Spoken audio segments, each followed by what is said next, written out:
Hello, everybody, and welcome to the Tip of the Ice-Burgh podcast, your home for Pittsburgh Penguins news and analysis. You can find us on YouTube at Tip of the Ice-Burgh. Full episodes can also be found at Nick Belsky on YouTube, or you can catch us anywhere you get your podcast from. It's been a crazy week. I think the last time we talked on this platform was just after the Brady Tkachuk trade. And what we said, or at least what I said, was, well, maybe that leads off to a chaotic week in the National Hockey League.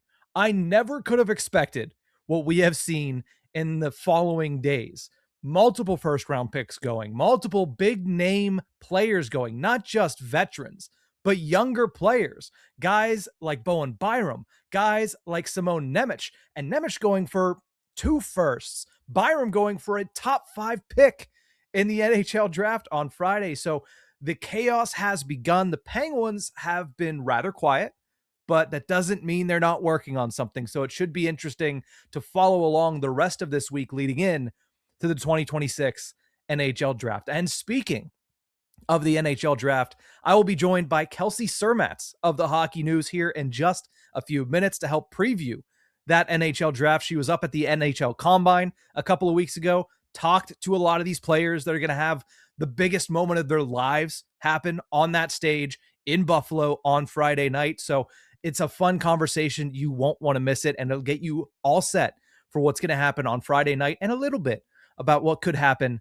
on Saturday afternoon. Now, before we get to that, there is one piece of news, one thing that did happen surrounding the Pittsburgh Penguins this week, and that was that the Hoffman family has been given approval to buy the Pittsburgh Penguins. It came out on, I believe that was Tuesday. My days are getting all mixed up because of the chaos. I don't know what day it is right now. All I know is the draft is in a couple of days, I think, and the craziness continues. But it was a unanimous decision by the NHL's Board of Governors. Now, here's the thing about ownership changes.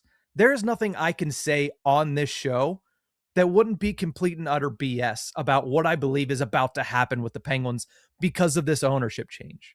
Only time will tell what kind of NHL owners the Hoffman family is going to be.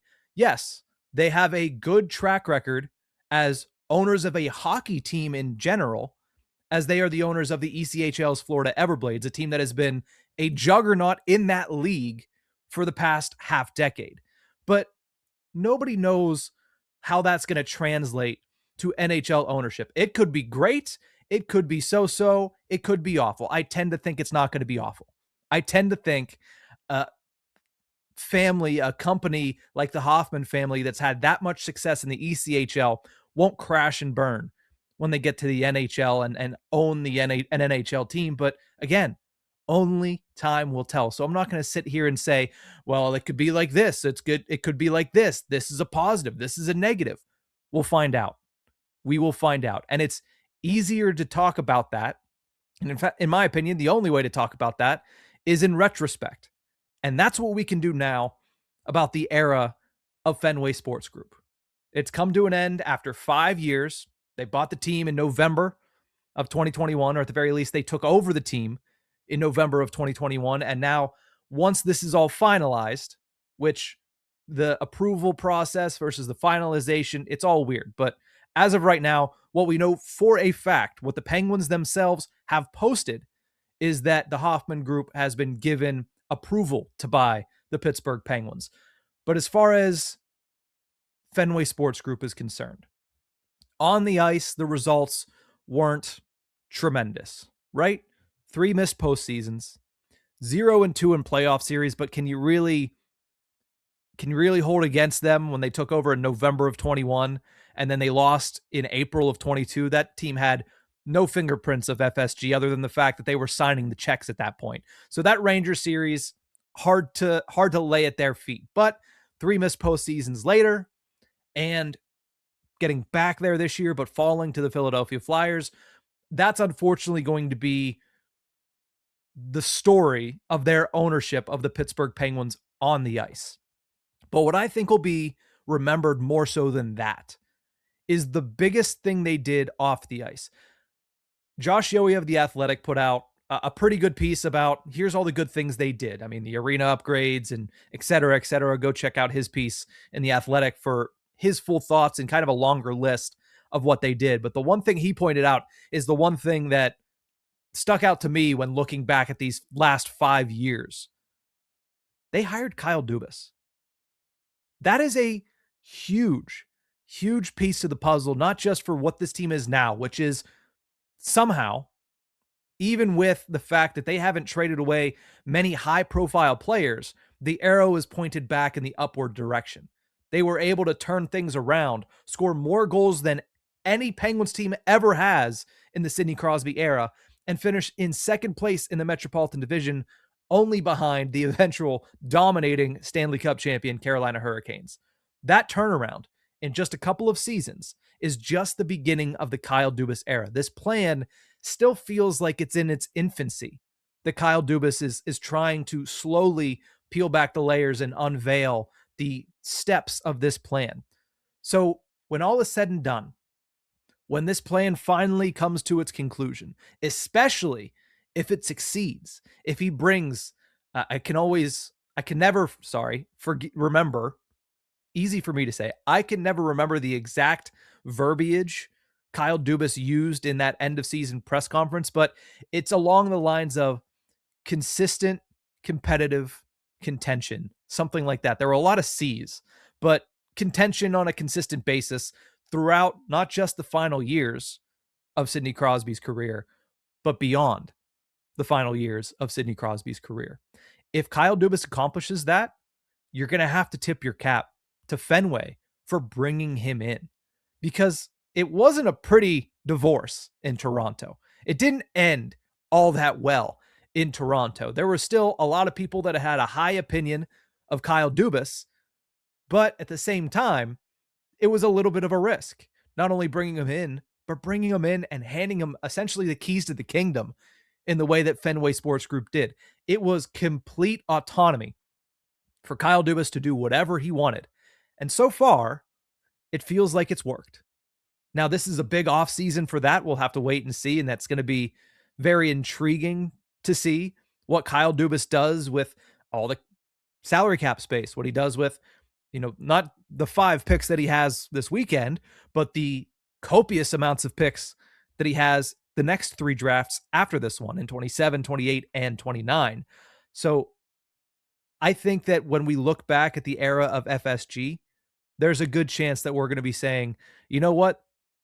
They might not have been the most frontward-facing ownership group, but they did one thing extremely right, and that is replacing Ron Hextall and Brian Burke, which congratulations on the Hall of Fame nod, Brian Burke, replacing them with Kyle Dubas and allowing him the latitude to do with this team what he thought was best. So far, I think it's worked out. But I digress to that point. We'll have to wait and see how the Hoffmans perform during their tenure as owners of the Pittsburgh Penguins. And who knows? Maybe this is more of a forever solution for the Penguins. That's what I thought when Fenway bought it. I thought, okay, well, that's stability right there. And 5 years later, in comes a new ownership group. Excited to see what comes of this over the next couple of seasons as the Hoffmans kind of dig their feet in to ownership at the NHL level. But as we move on, we look ahead to the next guaranteed news that we have, a tentpole event in the National Hockey League, and that is the NHL Draft coming up this Friday and Saturday in Buffalo, New York. Joining me after the break is Kelsey Surmacz of the Hockey News to break it all down. We'll be right back. Welcome back to the Tip of the Ice-Burgh podcast, and welcome to the Tip of the Ice-Burgh, Kelsey Surmacz, the Penguins site editor and reporter for the Hockey News and host of the Pucks in At podcast. Kelsey, I think the best way to start this is to ask, have you been able to kind of catch your breath amidst the chaos that is this week? No, I don't think anybody in this industry has had a second to breathe this week. We kind of had a little bit of I don't want to even say slow day Monday because there was some speculation thrown around, but then, the floodgates opened after that Tkachuk trade. So It's been nonstop since then, and it's going to be nonstop for the next couple weeks. We got the draft, then there's development camp, and then you got free agency weaved in. So busy couple weeks coming up for sure. Yeah, I always like to subscribe to the saying that deadlines create chaos in hockey. And it feels like the NHL draft, in particular, the first round of this year's NHL draft, has created a lot of this chaos. But the Penguins have been, I don't want to say eerily quiet, because you see the prices out there and it makes sense why some general managers might shy away from it. But do you think that at some point the Penguins are going to get in on the chaos here with a big swing, whether that be ahead of the draft or ahead of free agency? If you would have asked me a few weeks ago, if they would have gone big game hunting, kind of gone for a bigger swing, I would have said yes, probably. There's been, whispers back to the deadline that they've been involved in talks for a few big names. So, I mean, it's now just given the prices on this market and what the going price is to acquire some of these guys. I mean, we saw Bowen Byram get traded for the 4th overall pick, which is just insane, by the way. But, I think it's not so much, I don't necessarily think the Penguins' strategy has shifted, but I think it's worth considering what they'd have to give up to get some of the assets that they want. And that includes, those 20-something players that Dubas alluded to in his season-ending presser. That includes moving up to the top 10 in the draft, which we've seen a lot of movement in and out of the top 10 already so far, but we've seen the cost of doing that. So I think it's a worthwhile question to weigh whether or not the Penguins are in a position to do that kind of thing yet. I mean, they have some prospects they can trade. They have, obviously, 3 nice tradable assets on their NHL roster as well. But they really, in the grand scheme of things, I mean, they have 1 first-round pick this year, 1 first-round pick next season. They're not really necessarily in a position assets-wise to, bank some of these players, bank some of this talent in terms of draft capital. So, it'll be interesting to see how they handle this whole situation. I do think they're going to get in on something. I do think something's coming. Kyle Dubas tends to work from the shadows, and then you just kind of hear news out of nowhere. That's how it always goes with him. I suspect it'll be somewhat the same, but I don't think he's going to go out quietly over these next couple weeks. I think we're going to see some movement. It's just a matter of when and how big they go. Yeah, and I find this offseason to be an interesting one, because for so long, I mean, the Jim Rutherford era, the Ron Hextall era, it was, well, you're a buyer. You're the Pittsburgh Penguins and you have Sidney Crosby. And then for a while here, it's been the Kyle Dubas era of, well, we're kind of rebuilding. We're not full on rebuilding, but we're kind of rebuilding. So you almost knew what to expect. You knew it was going to be a little quieter. This offseason is strange in that it could continue to go that way, or he has the cap space. He has some tradable assets that he could say, all right, you know what? Here comes another $9 million player or $8 million player just because I want to, because, well, it fits. So this is an offseason where it feels like anything could happen, and it's all up to where Kyle Dubas wants to take the boat. But I want to kind of shift a little bit more towards that draft. You spent some time at the Combine for the Hockey News and spoke with a lot of these prospects. Now, not all of them talked with the Penguins, but what was your biggest takeaway from talking to those that had met with Kyle Dubas and company? It's funny. I kind of went into this, pretty open-minded. This is my first time covering the Combine. It was kind of a new experience for me. But the story kind of just slipped right into my lap, I fell right into my lap because one of the first things, everybody kind of is there, especially if they're there for a particular team, covering a beat. They're asking if these guys have talked to their team that they're covering. And as soon as I asked about the Penguins, the very first guy, I think it was Hermanson, he said basically, like, he kind of just laughed and he was like, oh yeah, they showed us shit clips. and that was the reaction by everybody there. They kind of just like side-eyed or laughed for a second, and we're like, yeah, they showed us like terrible clips of ourselves, showed us making all these mistakes. I think they wanted to just gauge our reaction and everything. So the Penguins' approach to the Combine was pretty interesting. I know the Carolina Hurricanes did something similar, but they were the only 2 teams doing that. So basically, these prospects walked into a room, The Penguins staff was there, and then they just showed them messing up. So it's an unconventional approach, but I mean, I think it was a way for them. Kyle Dubas has mentioned time and time again, we've seen this with the kinds of pickups he's made in the draft. He values hockey IQ. He values, guys who have a good hockey sense, have a good all-around game, have a pretty good gauge on being coachable also. So I think if I had to guess, that's probably what they were trying to get out of that and out of their evaluations, because that's a big thing. Obviously, another big emphasis of this combine was explosiveness. There was a lot of, new drills focused towards that too. But I think the biggest takeaway, other than the Penguins, giving a little bit of tough love to these guys, is I think there's a lot of talent that's just kind of pretty even in this year's draft. A lot of people were talking about how we heard last year, the 2026 class is the class, this is the strongest class they've had in years. And then a lot of times, once it gets closer to things actually happening, once things fall into place, that I don't want to say that sentiment's waned, but I think that might be why we're seeing so many teams trade out of the top 10. So I think it's interesting. Some of the guys they talked to, Ilya Morozov is center of Miami University. You mentioned his, conversations with the Penguins went well, and he actually blatantly said that the Penguins weren't sure if his skills were going to translate to the NHL level. So they were being bluntly honest with people. They talked to Wyatt Cullen, obviously the son of Matt Cullen, two-time Stanley Cup champion with the Pittsburgh Penguins, 2016, 2017. And I was really intrigued by Adam Novotny. I know this is a guy who's probably going to be around in their range. I think he's probably going to go a few spots before 22. But really good all-around player. Peterborough Pete's last season had a really good year. 65 points in 58 games, 34 goals as well. Has a pretty nasty shot.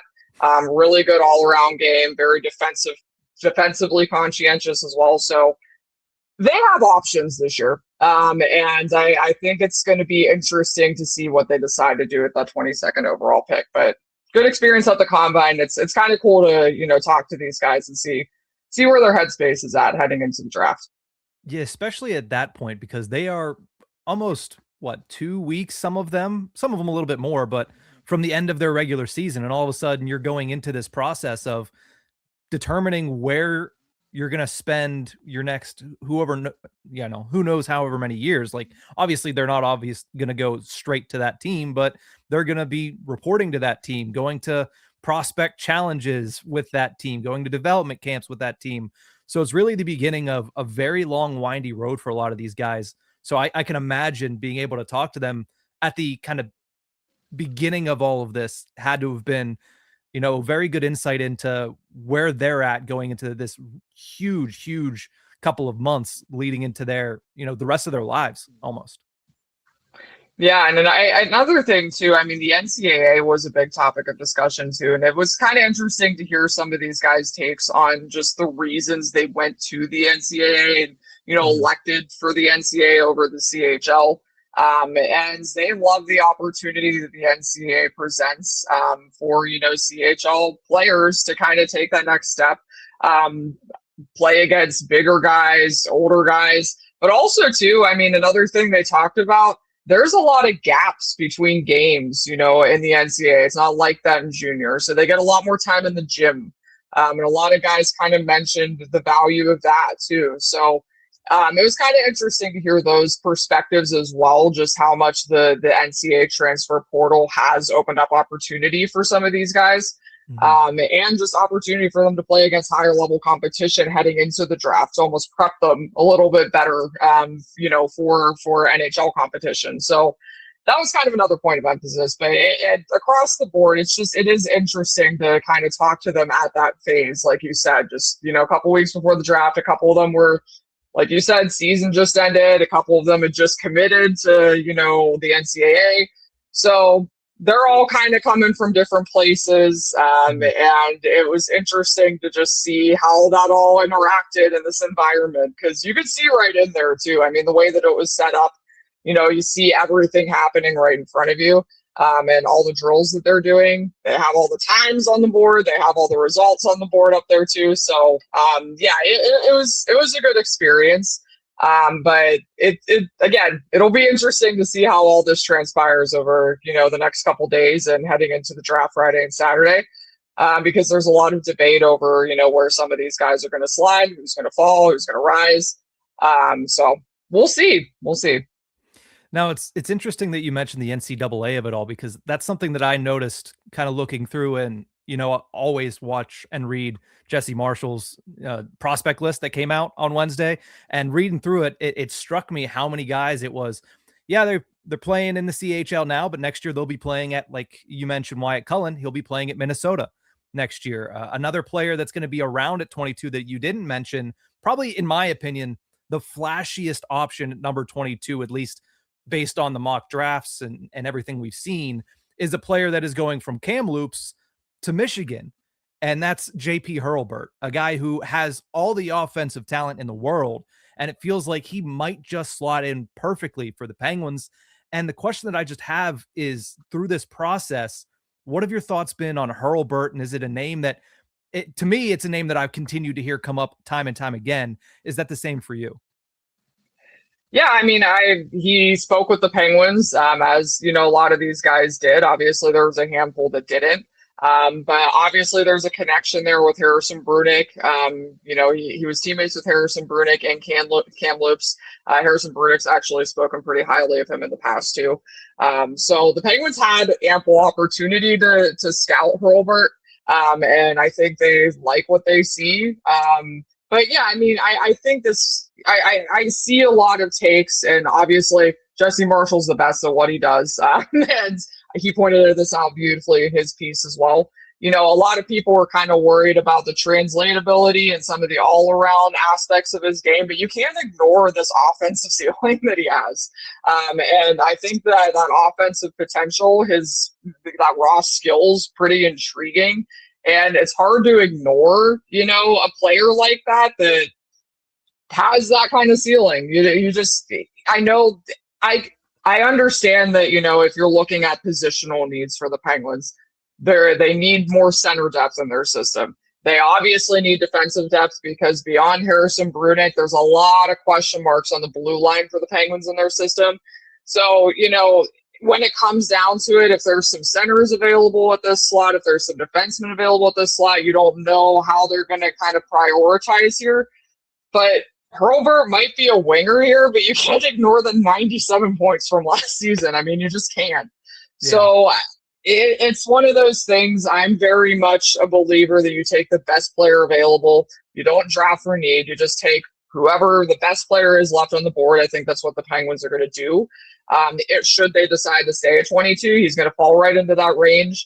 And I think they do probably have their mind set on a few guys, and we'll see if they, pull the trigger and try to trade up. But if they don't, I'd be perfectly happy with a Hurlburt selection at 22. I think he's going to be a good player. And like I said, it's hard to ignore his offensive output at the end of the day. You can't just ignore a player like that. I think this is kind of similar to Kindle in a lot of ways.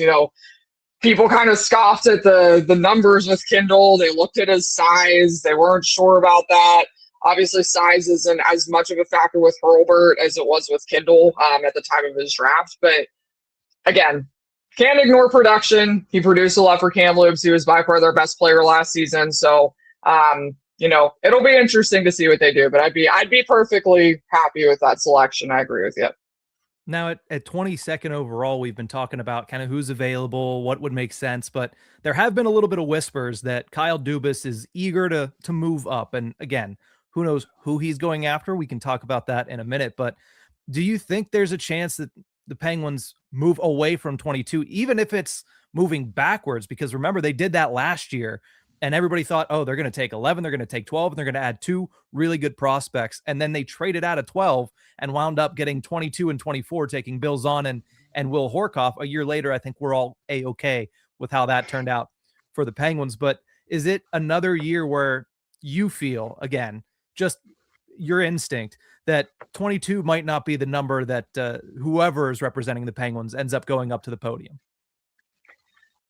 I have a pretty strong feeling they're not going to be drafting at 22. I said this, before we even hopped on here. I know we chatted for a minute, but it's really hard to predict what they're going to do this season. Kyle Yeah. Dubas plays his cards so close to the vest. Nobody really knows what's going on behind the scenes.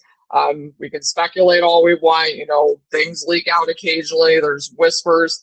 But at the end of the day, again, this market is setting the precedent for what some of these teams are going to do. And the Penguins are in kind of a tough spot here because, as I said earlier, they have some prospects they can trade. They have some tradable NHL assets, but they're also not in a position, draft capital wise, at least high value draft capital wise, to really make big moves, I feel like. So they can do it. They can build a package to move up significantly in the draft. I mean, any team can pull that off if they're willing to really go there.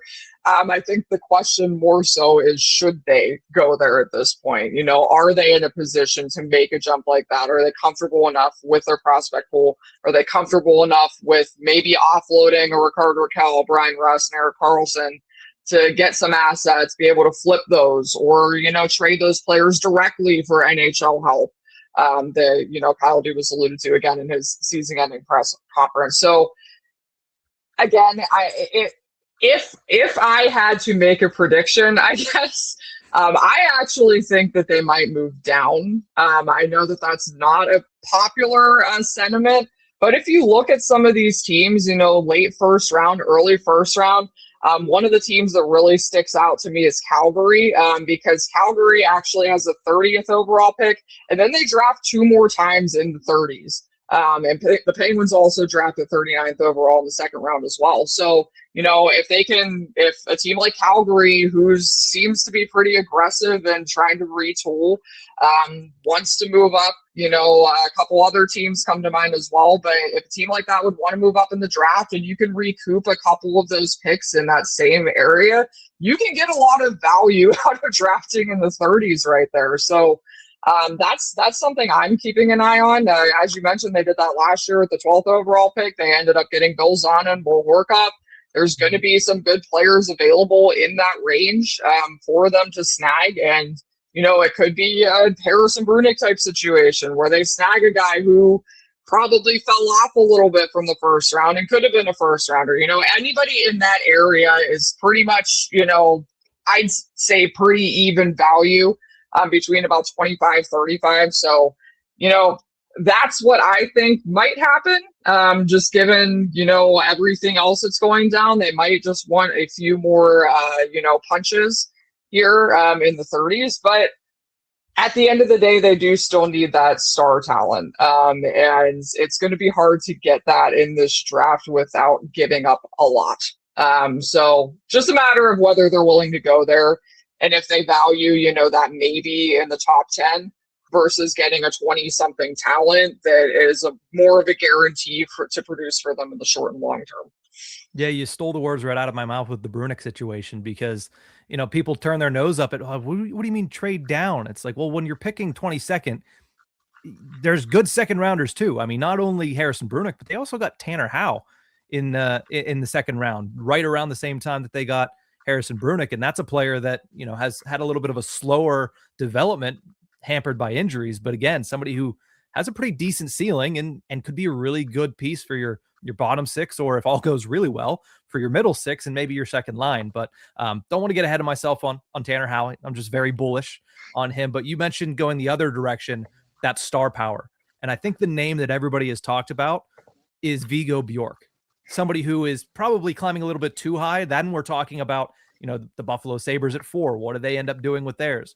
The 9th overall pick has been traded 35 times at this point. So what happens? Like, does somebody actually pick at 9th overall? But that to me feels like the name that if you can move up drastically, and it would have to be drastically, that's the one that feels like the shiny object for everybody trying to get into the top 10 right now. Yes, and I can tell you, I do know the Penguins really like Viggo Bjork, and they did talk to him at the Combine. He's one of the players they did talk to. So, I think that this is a top 5 talent. I think he's going to sneak into the top 5. I think he's going to be drafted top 5. And that's what it's going to take to to draft him. So trading into the top 5 is not going to be cheap. I know we've said that Not at all. 1,000 times on here, but I know people kind of. I think when people consider trades and everything, they tend to look at the individual value of a player. You take Rickard Rakell or Brian Rust or Erik Karlsson alone. Yeah, that's not going to net you somebody like that. That's not going to net you that kind of pick.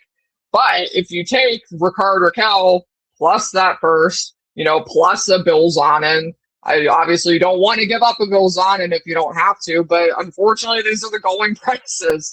In order to get this kind of talent, you have to give up talent. So, I think that's where the Penguins are at because, again, they don't have a ton of high value capital to give in order to trade into the top 5 or make a big move like that. So if they do that, it's going to probably have to come at the cost of a couple prospects. It's going to have to, come at the cost of at least one of those, NHL tradable assets. So I really like Viggo Bjork, though. It's hard to ignore the talent there. He's skyrocketed up the draft board. This is somebody that probably, I don't even know at this time last year was in top 10 conversations. But here he is. Now he's probably going to be, like I said, drafted in the top 5. Obviously, center. The Penguins are in desperate need of just high-level centers in their system. Obviously, they have Ben Kindle.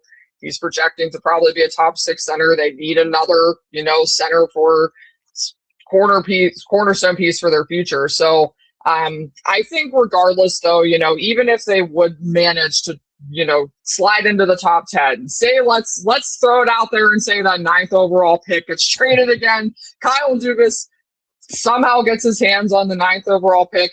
Even if they can't get somebody like a Viggo Bjork, there are a lot of good defensemen in this class. And again, that's a very big positional need for the Penguins.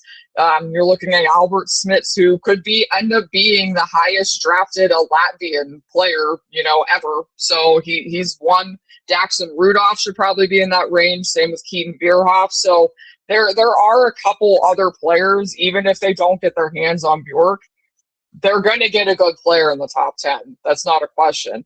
But if you're trading and giving up that much to get into the top 10, you better have your sights set on a guy and you better get the guy you want. Yeah. So I think that's kind of the dilemma they're in, is just, again, weighing the cost of acquisition versus what they're getting. Because at the end of the day, these guys are still maybes. There's no guarantee with prospects, and Kyle Dubas reiterated that in his season-ending presser. Even when he was talking about the Penguins' own prospects, he's like, "Hey, these guys are still developing. We don't know their ceiling. It kind of just has to happen." So it's the same thing with these guys. You can draft a guy 4th overall, and he could, turn out to be Jesse Puljujarvi playing in, in Europe. So it's just, there's so much unknown. But when you can get your hands on players that are pretty sure bets, like Bjork, like some of those guys that are higher in the draft, sometimes that's a risk worth taking, but it's definitely something the Penguins have to weigh, because it's probably going to make their roster worse for next season unless they have, an immediate contingency plan to replace some of the production that they'd be giving up. Well, Kelsey, I can't thank you enough for joining and giving some time in the week where it feels like time is very hard to get for anybody that covers this sport. But before I let you go, is there anybody that we haven't mentioned as far as draft prospects that you really like and really keeping an eye on Friday, even if they don't go to Pittsburgh, that you're like, okay, I'm going to follow that person because they left a pretty big impact on me whenever I was talking to them at the combine or whenever I was, doing my research for this draft? Is there anybody that we haven't mentioned that you're like, yeah, actually, I want to shed some light on that guy?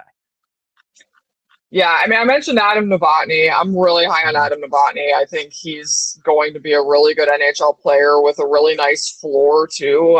Kind of almost similar to Bill Zonin in a way. I think he has a pretty high floor at the NHL level. He might not have the highest offensive ceiling, but there's a little bit of power forward potential there, so he's very intriguing to me. And he also just has kind of a maturity already. You could tell when you were talking to him that he was very, very aware of what he needed to work on, and he was very like in tune with what he was good at. So this seems like a really smart hockey player. Again, I think the Penguins like these high IQ players. He seems to be one of them. So he's definitely somebody that stood out to me. Obviously, Wyatt Cullen stands out. It's hard to ignore that Pittsburgh connection.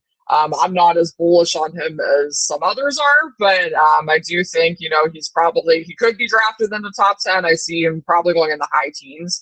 But two other guys I'm keeping an eye on, and probably names you've heard by now. One is Ryan Lynn, right defenseman. Again, probably going to go in the high teens, but I know the Penguins talked to him as well. Really, I like this guy's offensive ceiling. He was the best player for U18s for Team Canada U18s. I think his offensive ceiling's intriguing. He's already a pretty good all-around defenseman as well. Really good in transition, skates well. So Ryan Lynn is somebody I'd be looking for. And then I also like Maul Gustafson too. He had a pretty good conversation with the Penguins. Example, there might be a little bit of an Owen Pickering type risk here where the ceiling isn't quite as high. But again, I think the floor is high with him. He's a really sound defender already, a really good two-way defender. Probably could use a little work in the skating department from what I've seen and from some of the video that I've seen, but a big guy too. He's 6'5". Penguins have been targeting big blue liners in the last couple drafts, so that's something to keep an eye on, I guess. But I guess if I had to throw out some names, those are the three that I'd throw out there. I think they're all going to get drafted before, the Penguins select. And one more I'd like to throw out there is Nikita Klepov as well. I'm really intrigued by him. I know that's a name that, has been thrown out there as well. And I do think he's somebody that could fall into their range. If not any of those other guys, if not JP Hurlburt, I'd be perfectly fine with them taking Klepov as well. And the one I will note there, Adam Novotny, not afraid of the shit clips, is what it sounds like. Oh, no, he wasn't. Awesome. Well, he owned them. Kelsey, thank you so much again. And the NHL draft is going to be a lot of fun. I'll let everybody know where they can find you and keep up with your work throughout this busy weekend. And then, of course, week as we get into development camp and the opening of free agency. Yeah, so mentioned earlier, you can find me on the Puxinat podcast. We're actually bringing Jesse Marshall on. We're going to be recording that tonight. So, yeah, tune in for that. Jesse always gives us great stuff. He's the best in the business at what he does. So tune in. We'll have that episode Thursday morning for you. And then, just tune into the hockey news. Obviously, with the draft coming up, there's going to be tons of draft coverage. Development camp is immediately following the draft, and then free agency is immediately following that. So you can find us on there. And then follow me on socials at Kelsey_Surmacz4. Same thing on Blue Sky with LB_. So, yeah. Awesome. Well, Kelsey, again, thank you so much for joining, and try to find the peace and calm in all the chaos here over the next couple of days. I won't be sleeping much over the next couple of weeks, but I'll do my best. Awesome. Thank you so much. Welcome back to the Tip of the Ice-Burgh podcast. And one last thank you goes out to Kelsey for joining and not just helping us break down the scouting reports on these players, but giving us a little bit of insight as to what they're like in person, what it's like to talk to them in a situation. We talked about it with the scouting combine, in a situation that is really raw, where you're getting to start this process of, well, we're all together here. We're in our draft class as one for the very first time, because everybody will always compare you to who you were in your draft class with. That was the first time this draft class was together in that instance and getting compared as closely as they were. And to be able to hear from them in that type of high stakes, high intensity environment, just a lot of insight that Kelsey was able to provide, and can't thank her enough for giving us some time on this very, very busy week leading into the NHL draft. But speaking of that draft, I want to close things out here by talking up a little bit about a big move. Like we talked about it a little bit with Kelsey. Are the Penguins gearing up for that big draft day trade? And maybe it's not, the huge Vigo Bjork move up to 4th overall or even higher. Who knows what San Jose is going to do with number 2 overall. But we've seen some pretty significant movement at the NHL draft a few times over the past, 15 years when it comes to the Pittsburgh Penguins. Everybody remembers 2012. We've actually talked about that trade ad nauseum because of who just won the Conn Smythe Trophy, and that's Jordan Staal going to Carolina. You get back Brandon Sutter, you get back Brian Dumoulin, and you get back a first-round pick. Now, we don't need to go into detail on who that first-round pick ended up being. Derek Pouliot, not great. But Dumoulin, huge piece to the 16 and 17 Cup championships, and Brandon Sutter turned it to Nick Bonino. So that ended up working out pretty well for both sides. In 2020, on draft day, it was a weird draft day because it was in October, November, because of the COVID pandemic. Matt Murray was traded on draft day to the Ottawa Senators. The Penguins get back Joel Blomqvist and John Gruden. Blomqvist still playing a pretty integral role into the Penguins' goaltending picture. What do they do this offseason? He's still a big piece of that, and he's playing very, very well and deserves an opportunity at the NHL level. And then you go to last year. We referenced it in that interview with Kelsey. 12th overall to Philadelphia for 22nd overall, where they picked Bill Zonin, and 31st overall, which they used to trade back up to take Will Horkoff. So draft day trades are nothing new for Pittsburgh Penguins fans. The question becomes, could it be the year that we see another one? Could it be the year that we see a sizable one? The Penguins don't have a lot of draft picks this year. They don't have multiple first rounders going forward, but they do have a lot of draft capital outside of that, a lot in the first 3 rounds. So second and third round, they're stocked. They have 22nd overall, which will carry some value on Friday night. And there's draft picks flying around left and right. It feels like half the league really wants to get higher in this draft. Half the league is saying, you know what, that's fine. As long as you give us something that's very helpful in return, a Bowen Byram, a Simon Nemec, a Alex Tuck, who am I thinking of? Who am I missing? Washington Capitals got Jordan Kyrou. That's the other name for 16th overall. Who knows what winds up happening, and who knows where that price is. Right now, the price is extremely high. So if I were to be a betting man, with the price extremely high, I wouldn't think the Penguins are going to get into the top 5. We talked about it a little bit with Kelsey. But there might be some movement. And this might be the year that it might not be trading up or trading back. It might be trading 22nd overall with another piece to get a big name in return.